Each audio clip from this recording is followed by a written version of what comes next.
The famous quad vintage 405. What the hell are you doing? I'm just trying to figure out how to wire this thing up.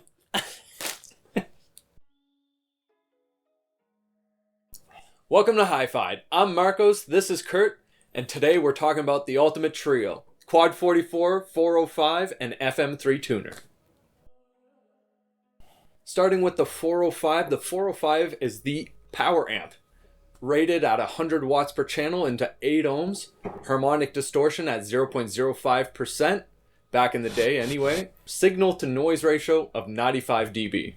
The 44 preamp features a harmonic distortion level of 0.05% as well, with 5 interchangeable inputs. It was probably one of the first preamps to feature that kind of tech. Adjustable bass, tilt, and filter slope controls, and also an adjustable source impedance as well. Now, a quick note on the FM3. Spec-wise, there's not too much, but it's an FM dedicated tuner that just looks pretty cool. When it comes to pricing, there's quite a range when it comes to vintage gear like this, and of course, the quality of restoration you may have done. So, with a 405 that's blown up and needs a lot of work, you're looking at maybe $250 to $300 Canadian. Fully restored though, maybe $1,200 Canadian and more. Kind of the same goes for the 44 preamp. This one's a little bit sought after because it had all the cool features as well. So a blown up 44, I would recommend not getting one. They're a lot of work to restore, but if you are, they'd probably be worth around $200. Fully restored, maybe a good $600 to $800. When it comes to the old FM3 here, I've seen them go for anywhere from $50 all the way up to just under $200 for a really good one.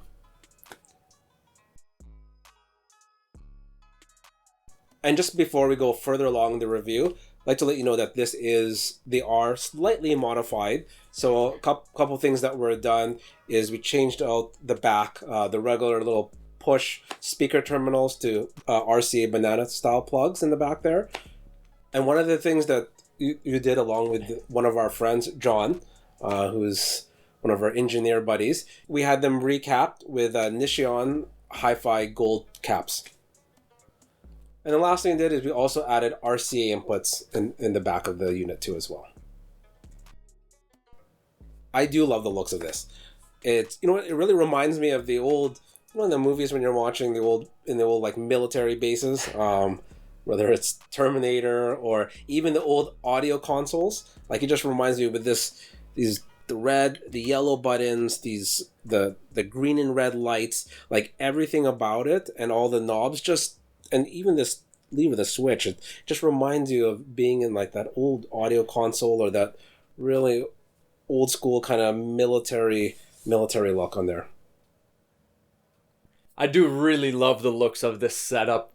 I just think it's got this amazing modernist look to it, even a little bit brutalist, especially the amplifier with its big heat sink here, and then with all the like interesting angular buttons on it and everything like that. I just love how it feels and how it looks, really. Another thing I really like as a knobs and button guy is the fact that all of these are very affirmative and positive clicking buttons on the 44 Pre. When it comes to setting up the quad trio of the 44, the 405, and the FM3, there's so many cool and interesting little tidbits and features that you can adjust on them. Starting with the FM3, one of my favorites of this setup here is the fact that this mechanical knob, if you push it in, you can actually adjust the little arrow presets on the display that they have here, and it's fully mechanically driven. With the FM3, it's pretty simple to plug it in and get it up and going. You can attach other antennas if you're that nerdy about radio, but if you're not, it's a DIN power cable that plugs to the preamp, the 44, and a DIN input cable that plugs into the radio input on the back of the 44 as well. what really strikes me on this thing is that this has a lot of features that are not even seen today in terms of customizing your sound. One thing is it's got your normal balance slider here, but along with that too is you can actually balance the difference between your left and right in the treble by using this. So when you switch it, it will actually change the amount of treble energy you have on, say, your left side compared to your right side. And then I started to think, the heck would that be used for? And you know what? It kind of makes sense. You know, depending on your listening position, if you're more to one side, also too is if, say, one side is closer to a wall, and if the other side is open, maybe that would be used to could be an application for that. I thought it was really neat and something, again, you don't see today. So it also has a bass lift function if you want to change the actual bass shelf and the amount of energy in the bass. What I really like is this filter slope. It's neat because you can change it from 5 to, what was it, 10K? 5, 7, 10, and your C, so everything. Yeah, that's pretty cool. And then not only can you just change that frequency of the shelf you want to change it at, you can adjust the slope of it. And again, I think that if, you know, for those that like kind of tinkering around, I think it's so neat to see that something that was I don't know how many, late in the 70s kind of era. It's pretty cool to see. The last thing to note about the 44 is this cool flap on the top, which makes this preamp the tinkerer's dream for sure. On the top here, you can change the source impedance of all your inputs on the preamp by adjusting the little dip switches. So it's pretty amazing on how much fine-tuning you can really do with these. When it comes to setting up the amp, it's pretty simple. One tip I will recommend, make sure all your connections are plugged in and ready to go before you power it on. It is a pretty hot amp and it will buzz if you decide to plug in your connections once it's on. When it came to our classic dB test, around 60 decibel, pretty low volume, normal conversation level, it sounded okay, I would say. You could still tell what's going on in the music, but some parts of it sounded a little bit thin. But overall, you could still hear what was going on. At the higher volumes, this was actually a lot more powerful than I thought it would be, especially by just looking at it.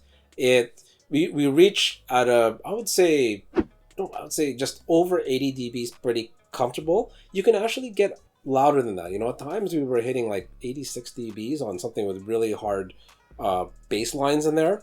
The thing is that, I'd say, as you get up there, I do notice that the level of distortion that you hear does increase. It's not like hard clipping, but you really do notice it. So at the really high levels, it might start to become a little bit straining. When we're listening to it, it really did seem like 75 dBs was really a sweet spot. When it came time to listening to music on the quad setup, we listened to a wide variety of music. Everything from some old school jazz, some R&B, some drum and bass, electronica music. Overall, it's pretty fun to listen to. The two tracks that really stood out today, first one's a Montreal artist. This is a pretty new release, I think 2021, 2022.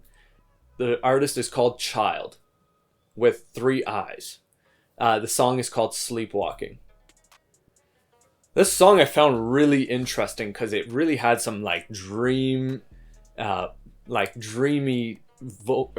effects to it. The vocals also sounded kind of like dream pop, almost sounding.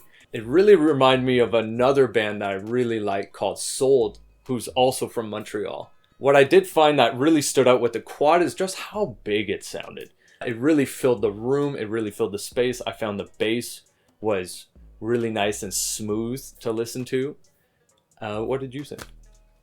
Just the micro dynamics that this has, and even the overall dynamics, and its sense of speed, I think really stood out on this track, especially because you have everything kind of takes center stage, and then they kind of move more of the synthesized percussion and stuff onto the left or right, but you can really just get this impression and the impact of everything.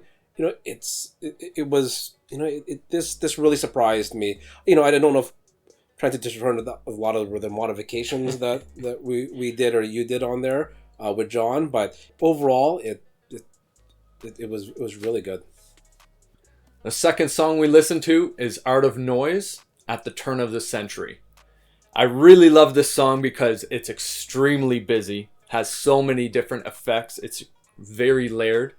I found on the quad is just the vocals to me just really stood out. They were really large sounding and they just seemed to like almost reverberate through the room. One thing I did find that the quad also does a good job is the layering of all the different effects that are happening on the left and right channels. It's probably not very accurate, but it's still pretty good to get a sense of the imagery happening in this song. And in this track, kind of touch on that layering again. The main vocalist, you could we're kind of right up, right in the front. Yeah, right in the front. So that separation is really good, and the overall presence, the airiness it has. It just, I think a lot of times we just get so accustomed to these really kind of like lean sounding, especially Class D amplifiers, or quite neutral. This is it's just nice to listen to something like this. It adds this sense of life and kind of airiness, and not being just trying to be so precise. When it comes down to recommending this kind of setup, it actually can suit so many different kinds of systems and rooms. It's very hard to recommend. One thing I will note though, if you don't want clutter, maybe not the right setup for you, especially with the Ziploc bag at the start of the video. That is actually the factory cables for this setup. With the quad, you could put it on a small desktop bookshelf system if you'd like, all the way up to powering, like we have in the background here, some pretty large tower speakers that are fairly inefficient. And when it comes to pairing these quads, if you want to go with a more modern day speaker, a lot of them can think of as anything from the Concept series, from Q Acoustic. That newer one would match well, and even a lot of the ones that like the Lintons, the KLH, the Model 3s or the 5s, I think all of these would match really well, because this really can drive our speakers, our kind of reference speakers, with ease. And just depending on what you like, the style of your listening, I think this will be able to match quite well with a lot of speakers, both modern and vintage. If you've got a good quad story, let us know in the comments. We'll see you in the next one.